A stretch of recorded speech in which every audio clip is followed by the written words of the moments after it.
વિદ્યાર્થી મિત્રો, હવે સ્ટાર્ટ કરીએ છીએ લેક્ચર નંબર 3, જેની અંદર આપણે ડિસ્કસ કરવાના છે આજે સરેરાશ નફાની પદ્ધતિ બહુ જ નાનકડો એક પોઈન્ટ છે જે થિયરી એકવાર ડિસ્કસ કરી લઈએ, જે થિયરી પોઈન્ટ ઓફ વ્યૂથી બહુ ઇમ્પોર્ટન્ટ છે. સૌથી પહેલાં સરેરાશ નફાની પદ્ધતિ, આ જે પદ્ધતિનું નામ છે એ પાઘડી ગણવા માટે સરેરાશ પદ્ધતિનો ઉપયોગ કરવાનો છે. આ લેક્ચરની અંદર આપણે ડિસ્કસ કરવાના છે સરેરાશ નફાની પદ્ધતિથી પાઘડી કેવી રીતે ગણાય એનું કેલ્ક્યુલેશન આપણે સમજવાનું છે. તો શરૂઆત કરીએ. આ પદ્ધતિમાં પાછલા અમુક વર્ષોના નફાની સરેરાશ ધ્યાનમાં લેવામાં આવે છે. એટલે સૌથી પહેલાં તમને હું એક થોડુંક ઉદાહરણ આપું તો જલ્દી તમને ખબર પડી જશે. જેવી રીતે સમજો, આપણે 4 વર્ષ લીધા છે, 2015, 16, 17 અને 18. કોઈને કન્ફ્યુઝન ના થાય એટલે આપણે લખી કાઢ્યું 2015, 16, 17, 18 આ વર્ષ છે. નફો આપ્યો છે તમને 40,000. પછી તમે કહેશો કે સર આપ્યો છે 60,000. પછી આપ્યો છે સપોઝ 80,000 અને પછી આપ્યો છે 1,20,000. તો સૌથી પહેલાં તો કુલ નફો તમે કહેશો કે સર કુલ નફો આવશે 3 લાખ.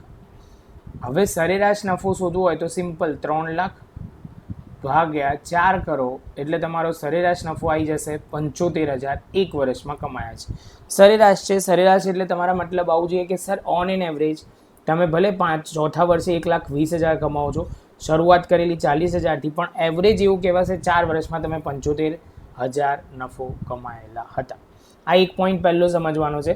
હવે આ જે સરેરાશ નફો આવશે, તમે કહેશો કે સર આ સરેરાશ નફો તમારો આવી ગયો, જો એને ખરીદીના વર્ષો સાથે ગુણી કાઢો તો આપણે શું મળશે? પાઘડી મળી જશે. તો આ જ વાક્ય વાંચીએ વ્યવસ્થિત રીતે. આ સરેરાશ નફાને નક્કી થયેલ વર્ષો સાથે ગુણાકાર કરીને પાઘડીની કિંમત નક્કી કરવામાં આવે છે. એટલે કે આ સરેરાશ નફો જે મળ્યો સર તમને, એને ખરીદીના વર્ષો સાથે તમારે ગુણી કાઢવાના. ખરીદીના વર્ષો દાખલામાં આપ્યા હોય, તમારે ક્યારે ટેન્શન કરવાની જરૂર નથી. જે વર્ષો આપ્યા હશે દાખલામાં લખ્યો હશે 3 વર્ષ, 4 વર્ષ, 5 વર્ષ, એટલું યાદ રાખવાનું. સરેરાશ નફો જે લીધો હોય એ જ ખરીદીના વર્ષો હોય એવું જરૂરી નથી, દર વખતે અલગ અલગ હોય. ઘણા સ્ટુડન્ટ તો આ જ કન્સિડર કરીને વર્ષો જે આપ્યા હોય સરેરાશના એ જ ગણી કાઢે છે. એ ભૂલ ના કરતા.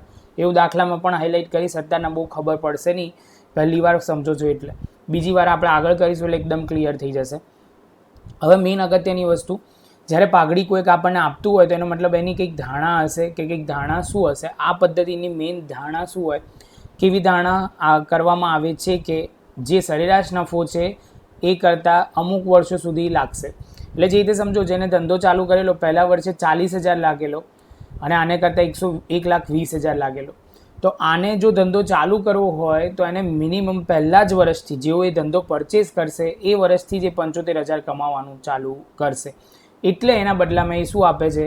એટલે એ પાઘડી ચૂકવવા માટે તૈયાર થાય છે. આ પોઈન્ટ શાંતિથી સમજો. ફરી એકવાર કહું છું, ધંધો કોઈ ખરીદવા માટે તમારો તૈયાર થયો, ધંધો ખરીદવા તૈયાર થયો તો એના મનમાં ધારણા શું હશે કે જો હું નોર્મલ ધંધો ચાલુ કરું, આ જ ધંધો હું ચાલુ કરત તો મારે 40,000 મળત, પછી 60 મળત, પછી 80 મળત, 1,20,000 મળે. હું તો અહીંયા પહેલાં જ વર્ષથી એવરેજ ઓછામાં ઓછા 75,000 તો સરેરાશ નફો તો મને મળશે જ. એટલા પ્રમાણમાં એ ખરીદીના વર્ષો પ્રમાણે કે એને એવું લાગે છે કે સર હું 4 વર્ષ સુધી તો મને કન્ફર્મ 75,000 મળશે, તો ગુણ્યા 4 કરશે એટલે એને ખબર પડી જશે કે સર આટલી પાઘડી મારે ચૂકવવી પડે. સમજો 2 વર્ષ રાખ્યા હોય તો 1.5 લાખ અને 3 વર્ષ રાખ્યા હોય તો 3 લાખ રૂપિયા એને ચૂકવવા પાઘડી તરીકે પડે. હવે જો એ જે લાઈન હું પાઘડીવાળી બોલ્યો ને આની અંદર આપેલી છે એ વાંચીએ. ધંધો ખરીદનાર સરેરાશ નફાના અમુક વર્ષની જેટલી પાઘડીનું મૂલ્ય ચૂકવવા તૈયાર થાય છે. એટલે આ સરેરાશ નફાના અને ખરીદીના વર્ષો સાથે ગુણાકાર કરીને એટલો એ ચૂકવવા માટે તૈયાર થાય છે. અને લાસ્ટ પોઈન્ટમાં બધો સાર આવી જશે આખી આ લાઈન. તો એની અંદર શું કહે છે? સામાન્ય રીતે સરેરાશ નફો કમાતા જેટલો સમય લાગતો હોય તેટલો સમયના વર્ષ અને સરેરાશ નફાના ગુણાકારને પાઘડી તરીકે ઓળખવામાં આવે છે. આ 75,000 એને કમાતા 4 વર્ષ લાગે સરેરાશ નફા પ્રમાણે, તો એને ગુણ્યા ખરીદીના વર્ષો સાથે ગુણાકાર કરીને તમને શું મળશે? તો પાઘડી મળી જશે. અને એટલી એને સામેવાળાને ચૂકવવી પડે. તમને આ ધારણા ઘણીવાર બહુ પૂછાય છે કે ખાલી આ જે લાઈન પહેલી 3 લાઈન છે ને, એટલે આમ જોઈએ તો પહેલી 2 લાઈન જે છે એ બહુ જ ઇમ્પોર્ટન્ટ. એટલે આ પરફેક્ટ જો તમે ધ્યાનમાં રાખ્યું હોય, કેમ કે ઘણીવાર આ પૂછાય છે કે સરેરાશ નફાની ધારણા જણાવો. આટલું થિયરી પોઈન્ટ પૂરો. હવે પાઘડીની ગણતરીના સૂત્રો જે છે એ બહુ જ અગત્યના. પહેલાં સમજે એ જ છે સૂત્રો, ખાલી એને વ્યવસ્થિત સમજવાના છે. સૌથી પહેલાં સરેરાશ નફાનો જે છે એ નફાનો શું છે? તો આપેલ વર્ષનો કુલ નફો ભાગ્યા વર્ષોની સંખ્યા, આપેલ વર્ષોના કુલ નફો. જો ખોટ થઈ હોય કોઈ વર્ષોમાં, ધારો કે કોઈ ખોટ થઈ હોય તો ખોટ હું અહીંયા ઓબ્લિક લખી કાઢું છું, ખોટ માઇનસ થઈ જશે. શું થઈ જશે? ખોટ માઇનસ. બ્રેકેટ કરો ને એટલે માઇનસની સાઇન કહેવાય, બાદ બાકી કહેવાય, એ ધ્યાન રાખજો. બ્રેકેટથી તમારે સમજવાનું એ છે. અને વર્ષો ખરીદીની સંખ્યા, જે રીતે 3 વર્ષમાંથી 1 વર્ષમાં ખોટ ગઈ હોય તો તમારે જે રીતે સમજો, અહીંયા 100 રૂપિયા કમાયેલા, અહીંયા 20 રૂપિયા ખોટ હતી, અને એમ બીજી રીતે કહીએ તો અહીંયા હતા 50 રૂપિયા, તો ટોટલ થશો એટલે 150 માઇનસ 20, 130, 130 ભાગ્યા 3 કરવાના, એટલે તમને સરેરાશ નફો મળી જશે. આઈ હોપ કે આ પોઈન્ટ તમને ખબર પડી રહી છે. અમુક જગ્યાએ જો તમને એવું લાગે કે ફાસ્ટ જાય છે તો તમે રિવાઇન્ડ કરી શકો છો, જેથી તમને ક્લિયર થઈ જાય. કેમ કે આમાં કેવું છે, એકના એક ડાયલોગ હું 2 વાર બોલીશ તો વિડીયોની લેન્થ બહુ લાંબી થઈ જશે, એટલે જરાક થોડુંક પાછળ કરીને તમારે ખાસ જોઈ લેવાની છે. આગળ જઈએ, લાસ્ટ પોઈન્ટ, પાઘડી. પાઘડી શું આવે તો આની અંદરનો જે આન્સર આવ્યો, સરેરાશ નફો ગુણ્યા ખરીદીના વર્ષો અને દાખલામાં આપેલા હશે, એ તો દર વખતે ફિક્સ જ હોય છે. આ તમારા બેઝિક સૂત્રો છે, જે આ 2 સૂત્રો તમારે ધ્યાનમાં રાખવાના છે. આ સૌથી ઇઝી મેથડ છે, જલ્દી આવડી જશે, આમાં કોઈ તકલીફ પડશે નહીં. હવે જે આગળ જઈએ છીએ, મર્યાદા બહુ જ અગત્યની. મર્યાદા બહુ ઓછી જગ્યાએ આપેલી છે પ્રોપર રીતે, એટલે એ રીતે લખવામાં આવી છે કે જેમાં તમને ઇઝીલી ખબર પડે. પણ મર્યાદા જ્યાં સુધી તમે 4 મેથડ નહીં કરો ત્યાં સુધી તમને આ ઓછી ખબર પડશે, પણ લખી કાઢજો ખરા, એટલે નોટમાં આવી જશે, એટલે ઓટોમેટિક તમને પછી આપણે ફરી જોશો ત્યારે ક્લિયર થઈ જશે. તો સરેરાશ નફાની પદ્ધતિની મર્યાદા શું છે? તો સૌથી પહેલી મર્યાદા એ છે, આ પદ્ધતિમાં નફાનું વલણ વધારો કે ઘટાડો ધ્યાનમાં લેતું નથી. એ વધઘટ થતી હોય તો આને કોઈ દિવસ એ વધારો કે ઘટાડો કોઈ પણ ધ્યાનમાં થાય, કોન્સ્ટન્ટ નફો વધતો હોય કે ઘટતો હોય, એ આ પદ્ધતિ ધ્યાનમાં લેતી નથી. પહેલો પોઈન્ટ. બીજો પોઈન્ટ, ધંધામાં રોકાયેલી મૂડીને આ પદ્ધતિ ધ્યાનમાં લેતી નથી. એને ધંધામાં કેટલી મૂડી લગાવી છે એનાથી કોઈ લેવા દેવા નથી. જે તે એક સિમ્પલ વેમાં સમજાવું કે એક ધંધો છે એક્સ અને એક છે વાય, તો આની ધંધાની અંદર લાગ્યા છે 1 લાખ રૂપિયા અને આની અંદર લાગેલા છે 5 લાખ રૂપિયા. તો તમે કહેશો કે સર આ કમાય છે 75,000 અને ધારો કે મિસ્ટર એક્સ કમાય છે 65,000, તો તમે કહેશો કે સર કયો ધંધો સારો કહેવાય? તો સરેરાશ નફાના પ્રમાણમાં મૂડી ધંધી કન્સિડર કરો તો મૂડીના પ્રમાણમાં આને ખૂબ જ સારું એ વળતર આપે છે, જ્યારે આ મૂડીના પ્રમાણમાં એ સારું વળતર આપતું નથી. પરંતુ આપણે આ કન્સિડર જ નથી કરતા, આપણે તો ખાલી નફાને ધ્યાનમાં લઈને જ કન્સિડર કરીએ છીએ. એ સરેરાશ નફાની પદ્ધતિની મર્યાદા છે. બહુ જ અગત્યનો પોઈન્ટ કે મૂડી એ ધ્યાનમાં લેતી નથી, કે ધંધામાં કેટલી તમે મૂડી રોકેલી છે એ આપણે ધ્યાનમાં ના લઈએ અને એના પરથી આપણે ગણતરી કરીએ કે તમે કેટલું કમાવો છો કે શું કમાવો છો, એનો કોઈ મતલબ નથી. આ બહુ જ અગત્યનો પોઈન્ટ હતો કે મૂડી પદ્ધતિ એટલે કે રોકાયેલી મૂડી આ પદ્ધતિ ધ્યાનમાં લેતી નથી અને વલણ ધ્યાનમાં લેવાતું નથી. કે વધારો કે ઘટાડો થતો હોય તો વલણ ધ્યાનમાં લેવાતું નથી. આ બહુ જ અગત્યનું. જનરલી આપણે પહેલી લાઈન તમારે આ લખવાની છે, બને તો અત્યારે તમે ચોપડામાં સૌથી ઉપર આ લખી કાઢો, ક્યારે આ પદ્ધતિનો ઉપયોગ કરવો. કેમ કે ઘણી વખત આ સ્ટુડન્ટ બહુ જ કન્ફ્યુઝ થાય છે કઈ પદ્ધતિ ક્યારે યુઝ કરવી. હું તમને એક હમ્બલ રિક્વેસ્ટ કરીશ કે તમારી ચોપડાની અંદર સૌથી ઉપરના પાના પર આ લખી કાઢજો, કેમ કે એના પરથી તમને ખબર જ નહીં પડે આગળ ગણતરીમાં કે કઈ પદ્ધતિ ક્યારે યુઝ થાય. તો ઉપર જે ઉપર ભાગ હોય ને, ઉપરનો ભાગ સૌથી ઉપર એની લખવાની છે ચોપડામાં, એટલે લખી કાઢજો. જ્યારે નફો વધઘટ થતો હોય, વધઘટ કોને કહેવાય? કે જે રીતે સમજો પહેલા વર્ષે હું 100 રૂપિયા કમાયો, બીજા વર્ષે હું 80 રૂપિયા કમાયો, પછી 200 રૂપિયા કમાયો, પછી 180 રૂપિયા કમાયો, તો નફો વધ્યો ઘટ્યો વધ્યો ઘટ્યો, વધઘટ થતો હોય ત્યારે આ પદ્ધતિનો ઉપયોગ કરવામાં આવે છે. આ થઈ સરેરાશ નફાની પદ્ધતિની ગણતરીના કેલ્ક્યુલેશનના પાર્ટ, થિયરી બધું કવર કરી લીધું. હવે પ્રેક્ટિકલ 4 સમ છે જે આપણે કવર કરવાના છે, એ શાંતિથી પોઈન્ટ ટુ પોઈન્ટ જોતા જઈએ. બહુ જ ઇઝી છે, ખાલી સ્ટેપ ટુ સ્ટેપ જોતા જાઓ, ફટાફટ ક્લિયર થઈ જશે. કેલ્સી હાથમાં રાખજો એટલે તમને સરળતા રહે સમજવામાં.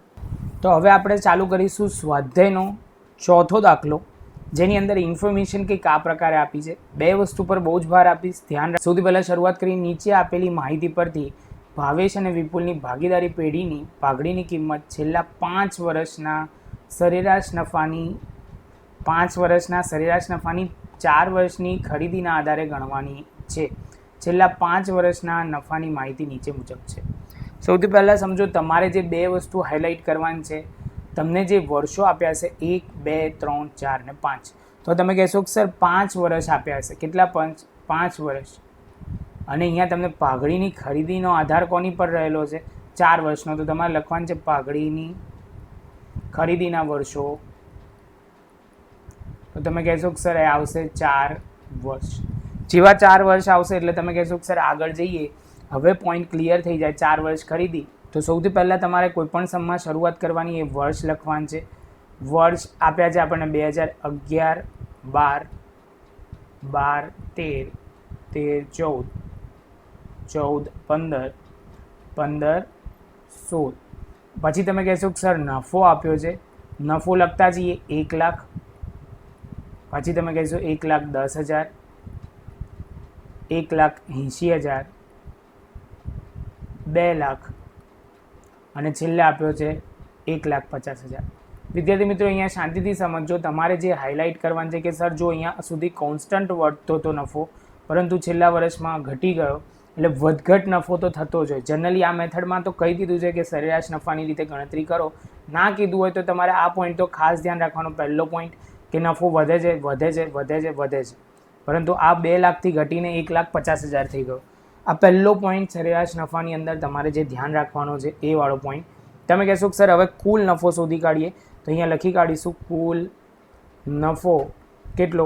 તો તમે કહેશો કે સર 7,40,000. કેટલા? 7,40,000.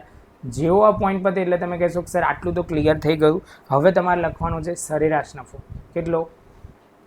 તો સરેરાશ નફો ઇઝ ઇક્વલ ટુ, તમે કહેશો કે સર શરૂઆત કરીએ. સરેરાશ નફાનો આવશે કુલ નફો ભાગ્યા, તમે કહેશો કે સર એની સાથે તમારે કેટલા આવશે, તો એની સાથે તમારે લખવાના છે કુલ વર્ષો.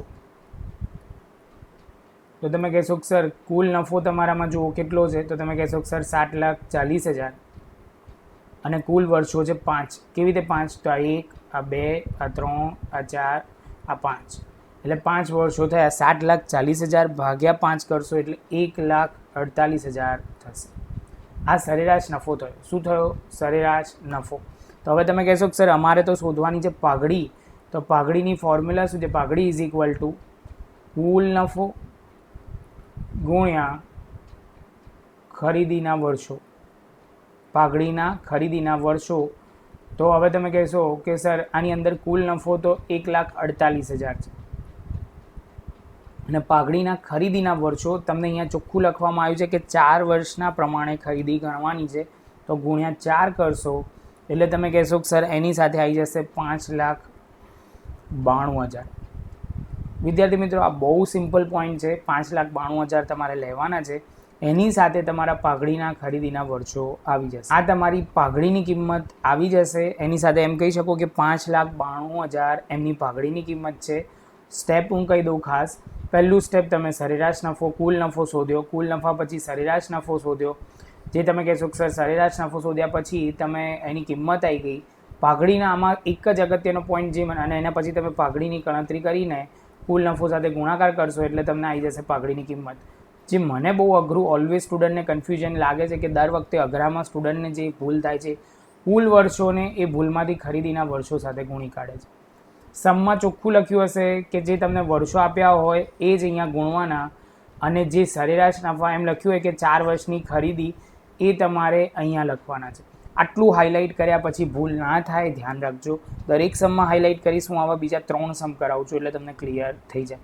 તો હવે જોઈએ એના પછીનો. વિદ્યાર્થી મિત્રો, હવે સ્ટાર્ટ કરીએ. સૌથી પહેલાં તમને ઇન્ફોર્મેશન શું આપી છે, તો તમે કહેશો કે સર આ ઉદાહરણ 1 છે. તમારી ટેક્સ્ટબુક પ્રમાણે પેજ નંબર લખવો હોય તો 91 છે પેજ નંબર, એની પર આપેલું છે. તો સૌથી પહેલાં શરૂઆત કરીએ તો સૌથી પહેલી ઇન્ફોર્મેશન શું આપી છે? નીચેની માહિતી પરથી નિલેશ અને નિકુંજની ભાગીદારી પેઢીની પાઘડીની કિંમત છેલ્લા 5 વર્ષના સરેરાશ નફાની 3 વર્ષની ખરીદીના આધારે ગણવાની છે. તો તમારા માઇન્ડમાં આવું જોઈએ કે સર 5 વર્ષ જે આપેલા છે, આ 1, આ 2, આ 3, આ 4 અને આ 5 વર્ષ આપેલા છે, અને એની ખરીદીના આધારે આપણે પહેલાં તો સરેરાશ નફો શોધીશું. સરેરાશ નફાની ગણતરીમાં તમારે ધ્યાન રાખવાનું છે કે નફો જે આપ્યો છે 2 લાખ હતો, 2,10,000, પછી જો ઘટી ગયો 1,90,000, પાછો વધ્યો અને પછી પાછો પણ વધે છે, પણ વધઘટ થઈ રાખશે. તમારે દાખલામાં એટલું હાઇલાઇટ ખાસ થવાનું છે કે વધઘટ કોન્સ્ટન્ટ થઈ રાખશે, જે મેઇન પોઈન્ટ છે. આટલું પતે એટલે તમે કહેશો કે સર શરૂઆત કરીએ. હું અહીંથી જ સીધું લખીશ કુલ નફો શોધવાનો. તો કુલ નફો તમે કહેશો કે સર કુલ નફો ગણો, જેની અંદર કેટલો છે? 10,35,000 છે. કેલ્ક્યુલેશન કરો એટલે 10,35,000 આવશે. એના પછી તમે કહેશો કે સર કુલ નફો મળી જાય એટલે સરેરાશ નફો શોધવાનો છે. શું છે? સરેરાશ નફો ઇઝ ઇક્વલ ટુ તમે કહેશો કે સર કુલ નફો ભાગ્યા કુલ વર્ષ. કયા વર્ષ લેવાના? કુલ વર્ષ. કુલ નફો તમને ખબર છે 10,35,000 અને કુલ વર્ષ જે આપેલા છે 1, 2, 3, 4 અને 5. તો 5થી ભાગવાના છે. અહીંયા જે ખરીદીના વર્ષો આપ્યા છે એ પાઘડી માટે આપ્યા છે. ધ્યાનમાં રાખજો વિદ્યાર્થી મિત્રો, ફરી હાઇલાઇટ કરું છું. 3 વર્ષ જે આપ્યા છે એ ખરીદીના વર્ષો આપ્યા છે. આ દાખલાઓ માટે થઈને હું આ પોઈન્ટ ગણાવું છું કે આ સરેરાશ નફો તો કમ્પેરેટિવલી બહુ ઇઝી છે. હું 4 વાર આવી રીતે કહીશ એટલે તમારા માઇન્ડમાં ઉતરી જશે. અને સ્ટેપ બાય સ્ટેપ લખવાનું ઇન્ટેન્શન એ છે કે તમને એકદમ ક્લિયર થઈ જાય. એટલે ખાસ આપણે સ્ટેપ બાય સ્ટેપ કરીએ છીએ. તો 10,35,000 ભાગ્યા 5 કરશો એટલે તમે કહેશો કે સર સરેરાશ નફો આવશે 2,07,000. શું લખશો અહીંયા? સરેરાશ નફો. જેવું સરેરાશ નફો પતે એટલે તમે કહેશો કે સર હવે શું કરશો?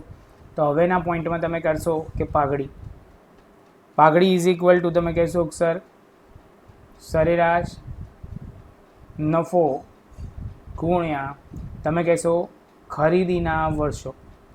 ખરીદીના વર્ષો. હવે તમે કહેશો કે સર ખરીદીના વર્ષો તો અહીંયા 3 આપેલા જ છે એટલે એ પહેલાં 3 લખી જ કાઢવાના.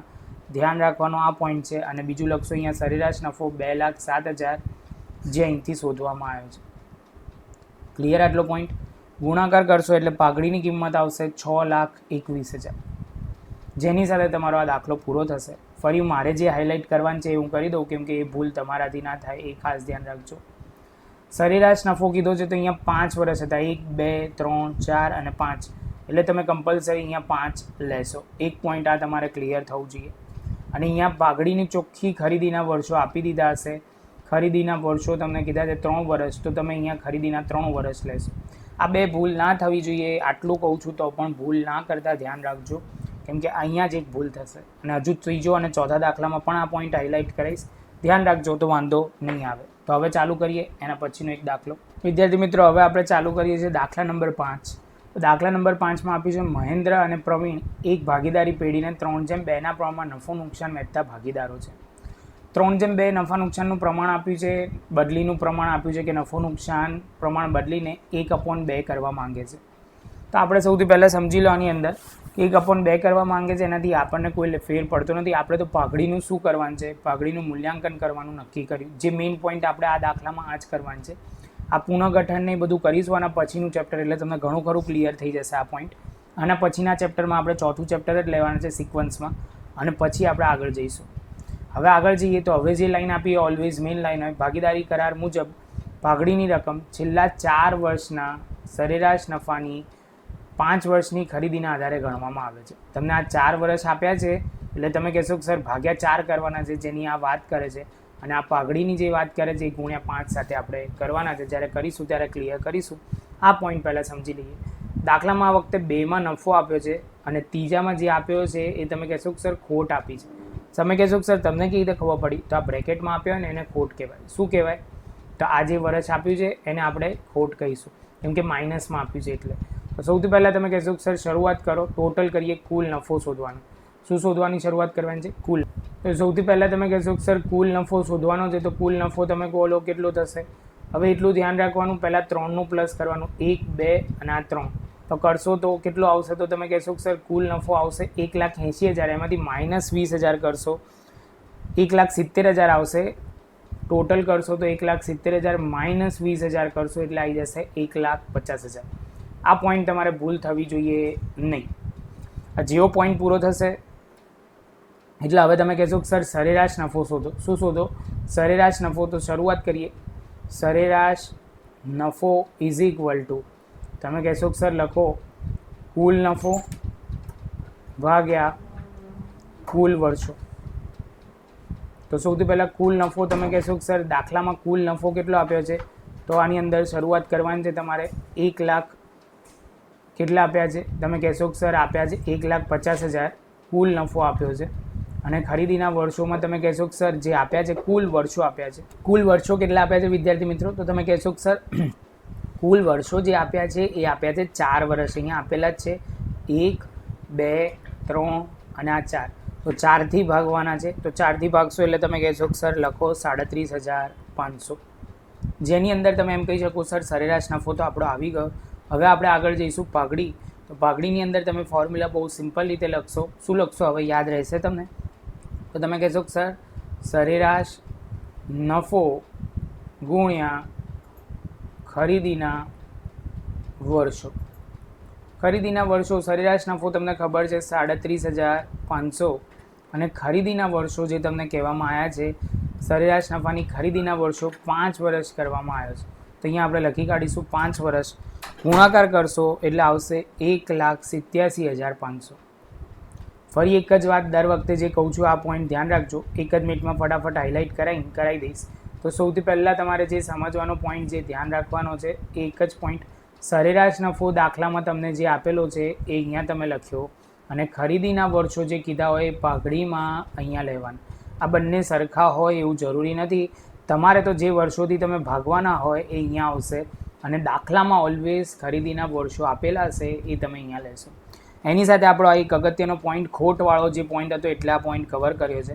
હવે એક દાખલો લઈશું અને એના પછી આ સરેરાશ નફાની પદ્ધતિને પૂરી કરીશું. ચલો વિદ્યાર્થી મિત્રો, હવે છેલ્લું ઉદાહરણ, ઇન ધ સેન્સ આ સરેરાશ મેથડનું છેલ્લું ઉદાહરણ, પછી આપણે આગળ નવી પદ્ધતિ ભારિત સરેરાશ પદ્ધતિનો ઉપયોગ કરીશું. તો ઉદાહરણ 2માં શું કહે છે?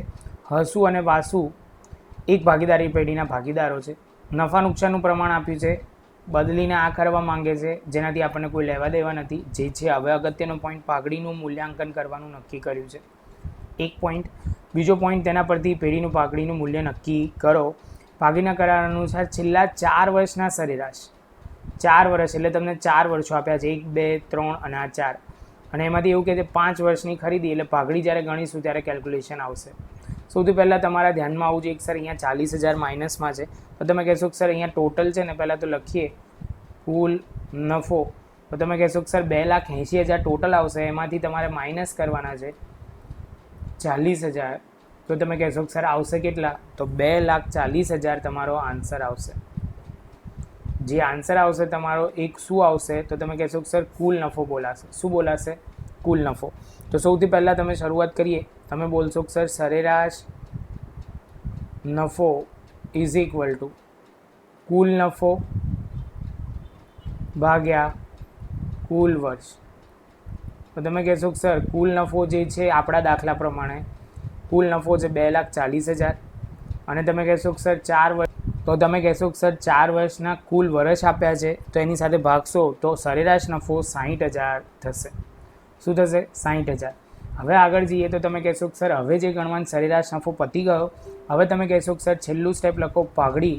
તો પાઘડીની ફોર્મ્યુલા તમને ખબર જ છે. તમે કહેશો કે સર સરેરાશ નફો ગુણ્યા ખરીદીના વર્ષો. તો તમે કહેશો કે સર સરેરાશ નફો 60,000 આપેલા છે અને ખરીદીના વર્ષો દાખલામાં અહીંયા ઓલવેઝ 5 આપેલા હશે, તો અહીંયા 5 લઈને રાખીશું. ગુણાકાર કરશો તો તમે આવશે 3 લાખ, આપણી પાઘડી નક્કી થઈ જશે. હવે હું છેલ્લો પોઈન્ટ દર વખતે હાઇલાઇટ કરું છું, એ જ સરેરાશ નફો કીધો તો 4 વર્ષ કીધું હતું, તો અહીંયા 4થી ભાગવામાં આવ્યું. અહીંયા ખરીદીના વર્ષો 5 કીધા હતા એટલે અહીંયા 5થી કરવામાં આવ્યું. બસ આટલું ધ્યાન રાખજો. એની સાથે તમારી આ સરેરાશ પદ્ધતિની ગણવાની પદ્ધતિ, સરેરાશ નફાની પદ્ધતિ અહીંયા પૂરી થશે.